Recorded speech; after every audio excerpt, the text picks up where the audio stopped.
Love is simply one word. It's unspoken. The foundation of life. What is this all about? There is no greater narcotic on this planet. You can line them all up and it won't come close to the dopamine hit that you get from love. Because love don't even have to touch you to make you feel some kind of way special.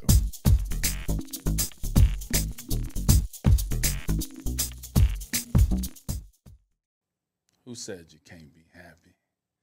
Who said you can't have love? The problem is we waste too much time expecting someone else to give us that, when the key is to look in the mirror and to give it to ourselves first. That's right. You've reached the right place if you're seeking the knowledge and wisdom of love. That is the art of love with Dr. O. And I'm yours truly, Dr. O. To all my love angels out there in love land, keep up the good work, bringing all these beautiful love angels into our happy family of love. Continue work, continue. And I'll be here every week at 8 o'clock to put a smile on your face and to give you a better understanding of there is an art to the art of love.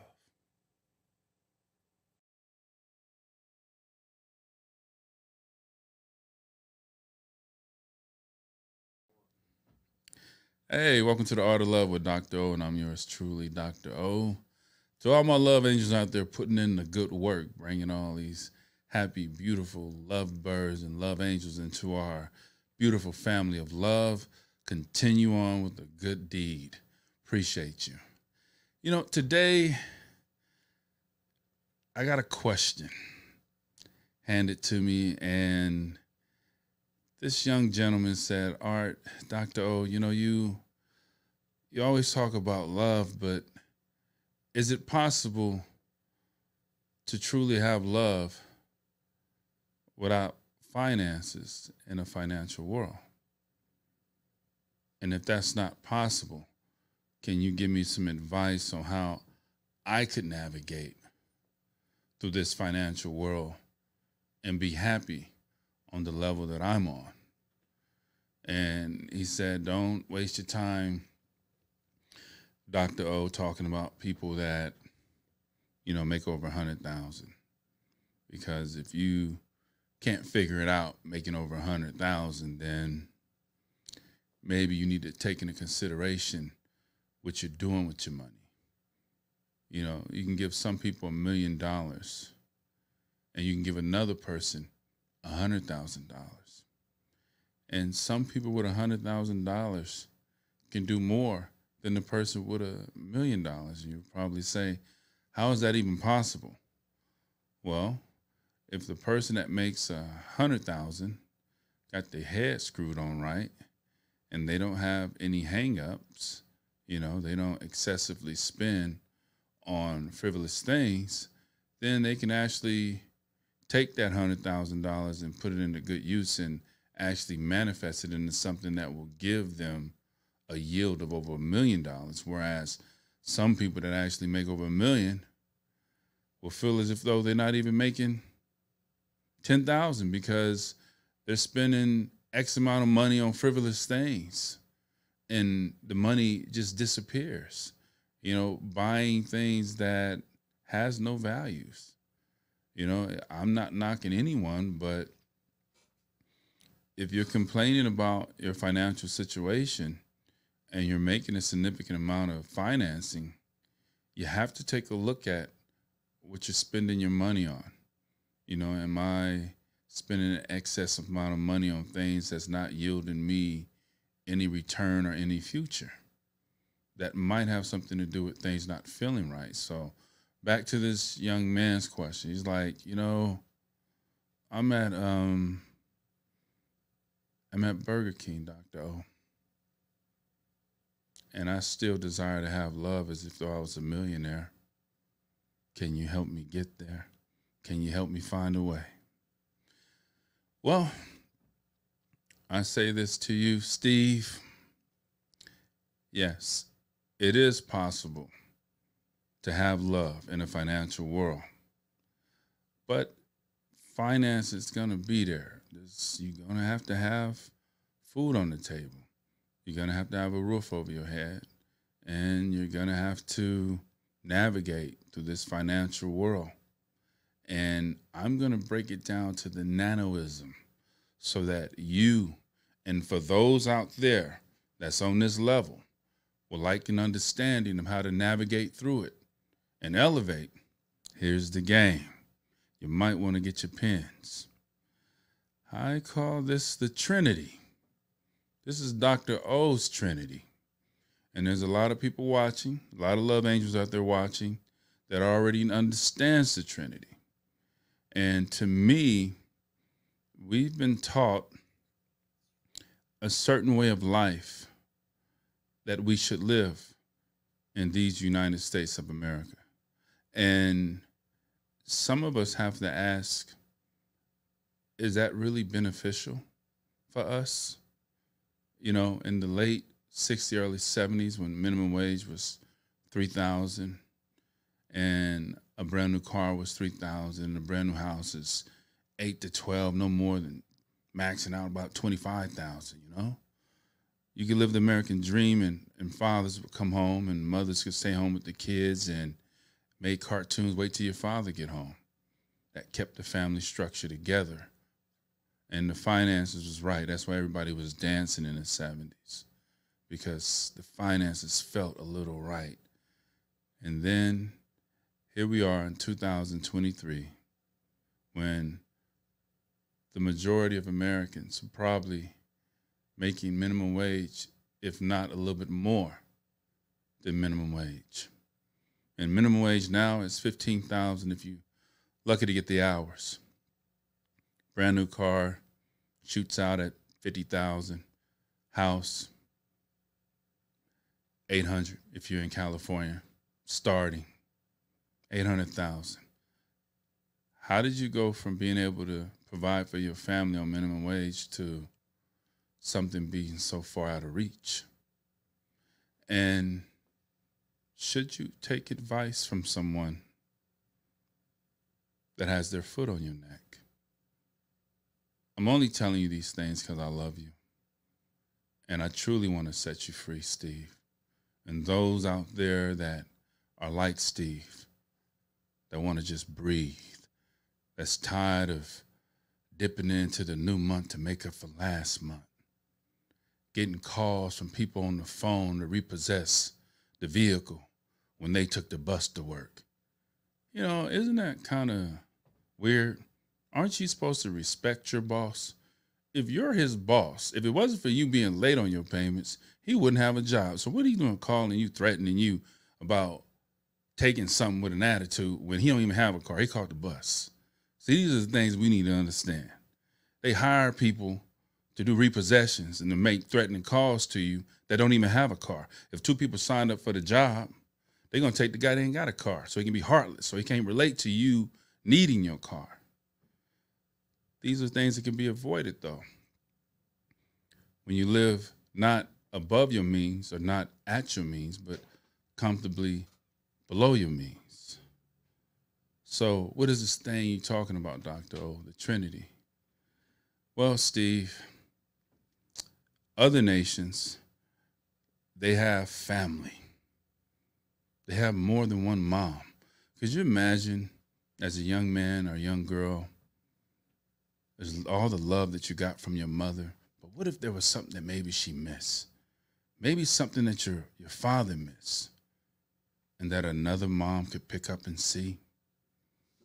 Other countries have multiple families. And for those that this doesn't work, then the Trinity doesn't apply to you. But for those that want a solution to the financial truth, to navigate through this insane world that we live in, I'm going to give it to you.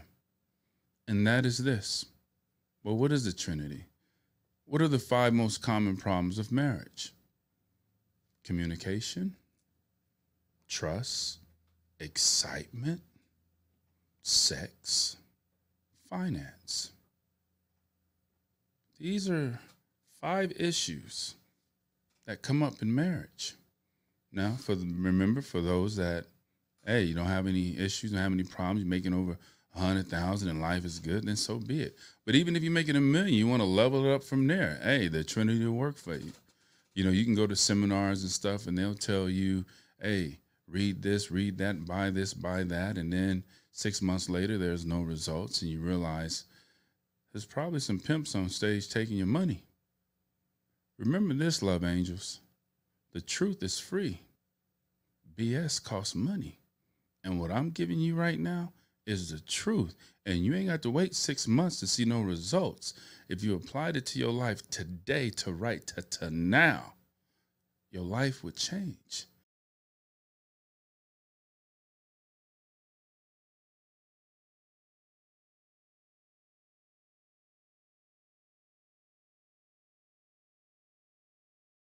Yeah, it's always all about love. It's always about love. It's about just being confident within yourself, and that's a hard thing to do. Just to have, especially in this society, everybody, just looks for more, looks for more. But at some moment of time, you have to just really be happy with where you are. Yeah. And if you're happy with where you are, then and just be open for growth, Right. then that's when will be more blessed, more and you get things. Everything's so fast. Right. And you just have to have patience. Don't try to force the issue. I speaking of raising kids, a lot of kids always got the little ear pod in their ear, Yeah. or they got the headphones on playing the video games. Love angels, as parents, I encourage you, please do this. Every now and then, just take the headphones and listen. See what's programming your child, Mm-hmm. because what's on the TV may not be what's played inside his ear. Yeah. And I've done that before. Yeah. My son is playing video games, and okay, he's playing the video game on the screen, Right. but I take the headphones and I listen. Man, there's a whole group chat, and adults is in on that group chat too. Right. And they speaking on about all kind of stuff. So I encourage you to, you have to monitor what's going on with your kids. Be conscious of what's programming them besides you. Yeah. 100%. Like I said, you definitely have to be in tune. I always randomly just grab my daughter's phone and look at it and I'm like, what is this? And I mean, they have games now that everything. I mean, there was one game, and she was swearing up and down that she never played it, didn't know what it was, but the kids started at like 16, it was 30. So somebody played it, right? And then and on there literally it was like, you had a house party and this guy OD'd on ecstasy. Do you continue the party or call the police? I'm like, what? What is this? So, times have definitely changed. So you definitely have to watch watch your kids and just listen. Like I said, just be very aware. Be confident in yourself. Don't worry about.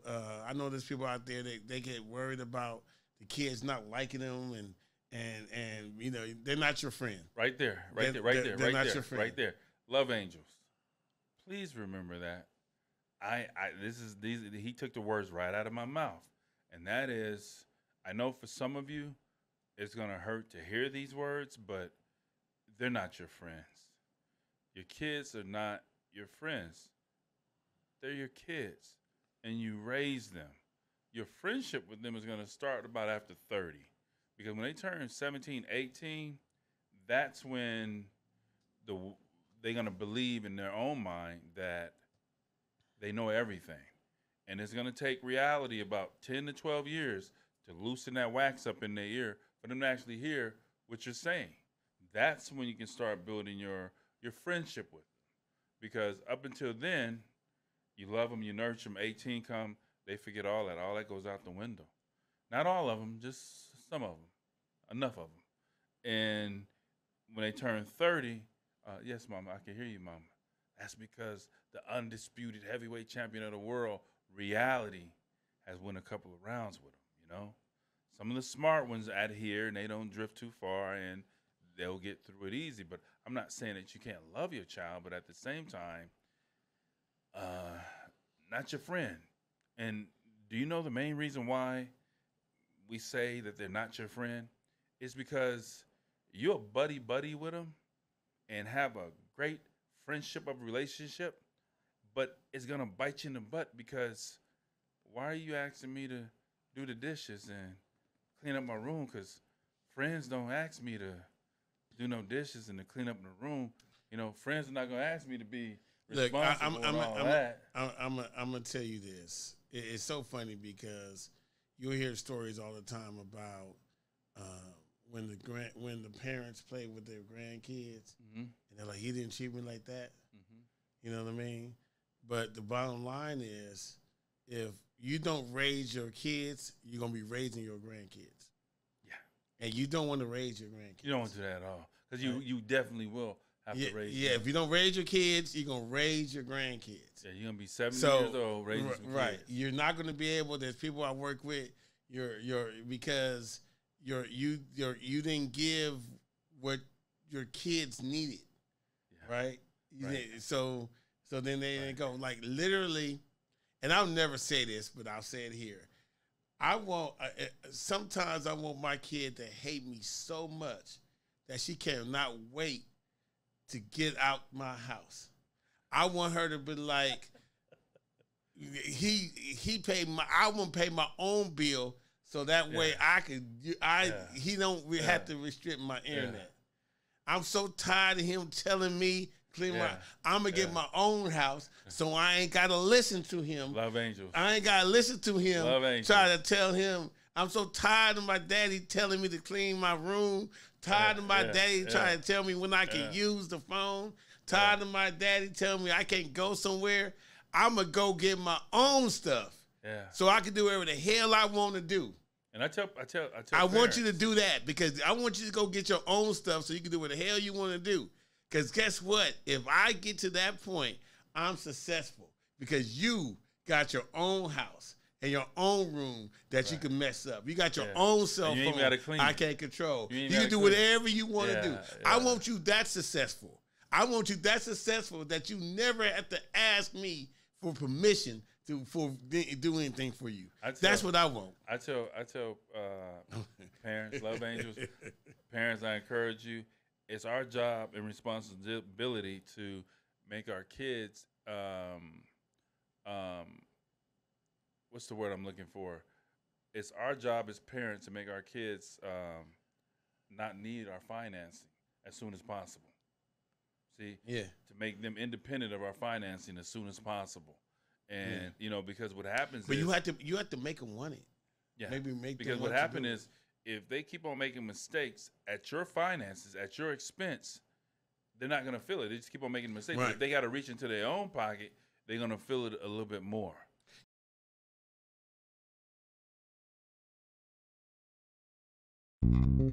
United One Protection Services. With over 30 years of experience, United One Protection Services has more expertise and knowledge than the other security companies combined. Residential, commercial, municipal, or institutional, United One Protection Services does more than just security. We protect your livelihood. United One Protection Services.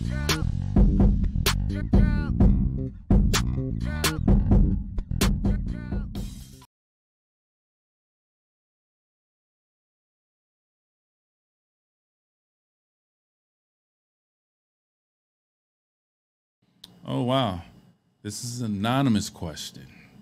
Let's find out, love angels, why this person is anonymous. There has to be a reason why they're anonymous. They don't want somebody to know who they are. So, Dr. O, I'm cheating on my girlfriend with my ex-wife. I guess we know why they're anonymous, huh? I'm thinking I want to rekindle things and get back together with her. My girlfriend is great. I love her. And we have no issues. Plus, my ex-wife and our marriage didn't go so necessarily so well. And I keep thinking about that. That's on my mind. Should I leave or should I stay? What should I do?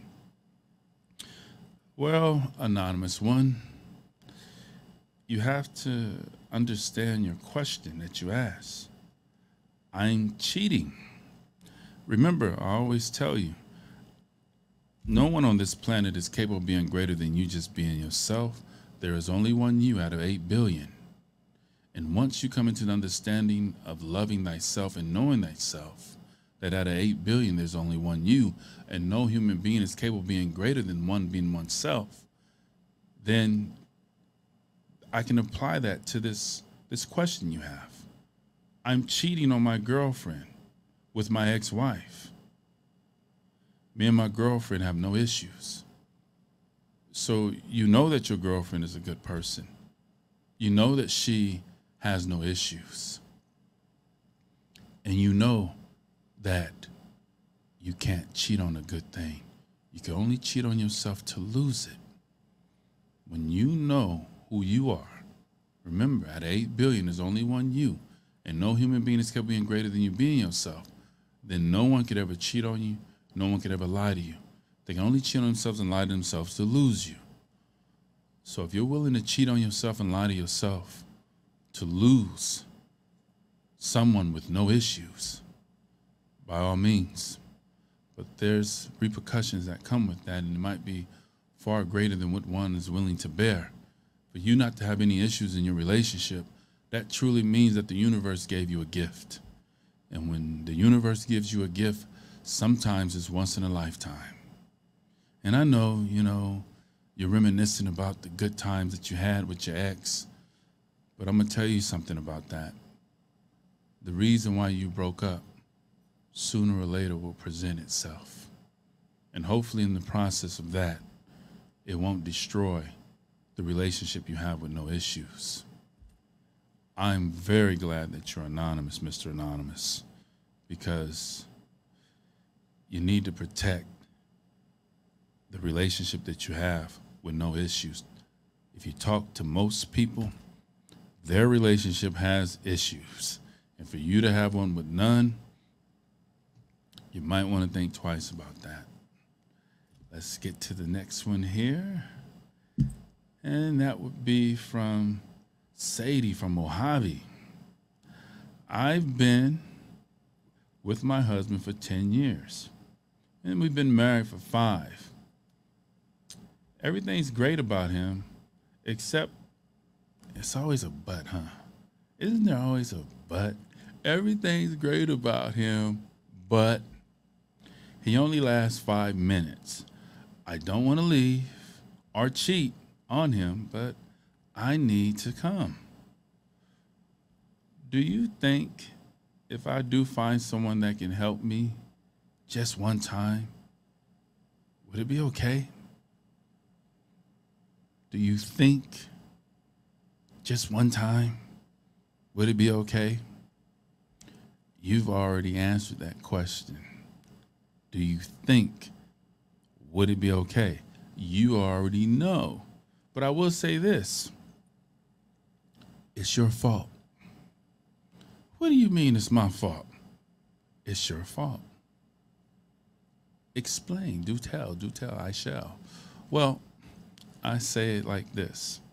There was a comedian that he asked the members in the audience, how many of you ladies out there have a man that can go 5 minutes?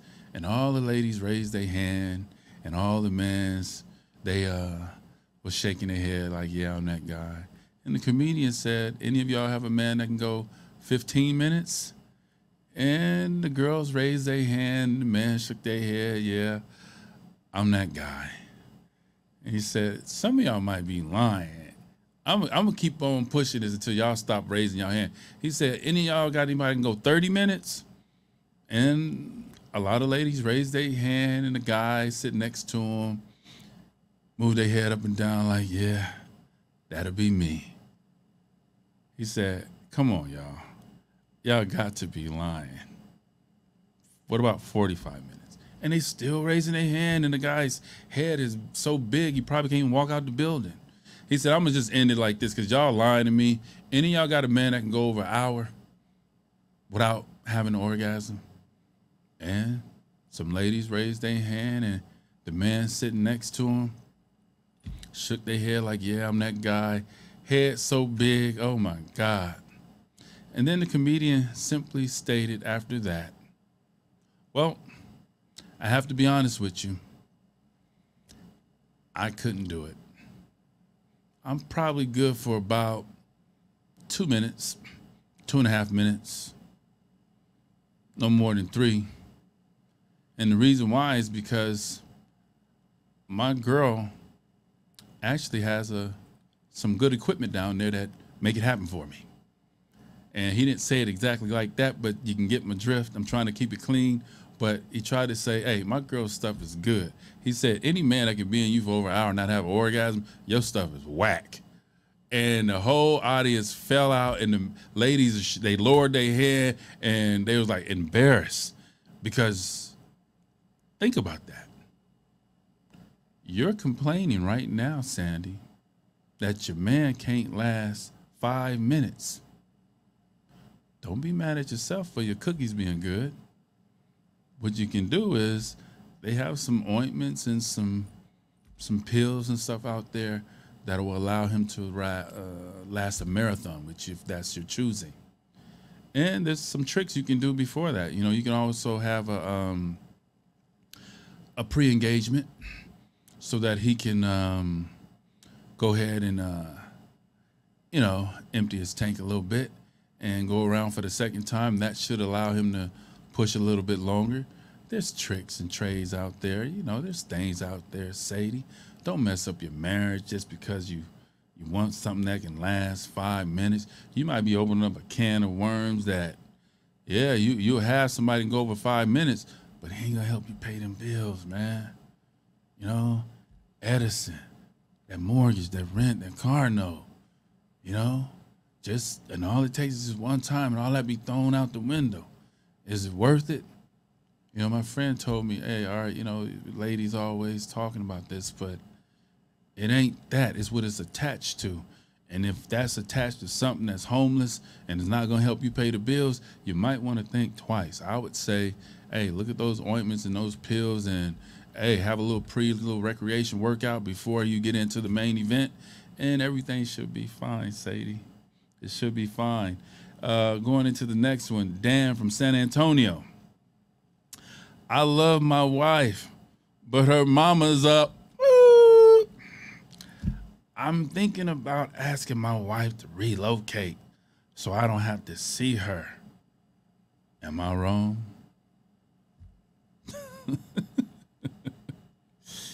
Asking your wife to relocate so you won't have to see her mom, that's a waste of time. Don't ask her to relocate. You can ask your wife if she can possibly manage that just a little bit better, but you can't relocate the mom, because if you really look at your wife, you're looking at her mom. And as time goes by, you're going to see she might become her mom. You know, these are things that you should have took in consideration before you married her, because you just wasn't marrying her. You was marrying her mom. In some relationships, the mom has a relationship with the daughter that's so strong that the mom is the husband. So you have to think twice about that. You know, that word that you use, you don't want to use that. If you love your wife, never use that word about her mom, because without her mom, your wife wouldn't exist. I would say, see if there's something that you can do to make your relationship better with her mom. And if her mom is controlling, then that's something that your wife has to work out with her mom. But see if there's something that you can do to make your relationship better with her mom. And never, ever, ever use that word about her mom, because even though you say it and her daughter can say, I understand, no one wants to hear that about their mom. So, Dan from San Antonio, it's not easy. I've been there. I've done that. I had to learn how to accept and love my kids' mom's mother. And our relationship is good. So I know it's possible. All you have to do is just ask yourself, what can I do to make my relationship better? Well, I'm going to wrap this all up, my love angels, and say this. Remember, everything starts with you loving you. You can't love no one else until you love thyself. You can't master this universe beyond you until you learn to master the universe that exists inside of you. And until next time, make sure that loving you is a priority thing for you to do. Appreciate you, and I love you.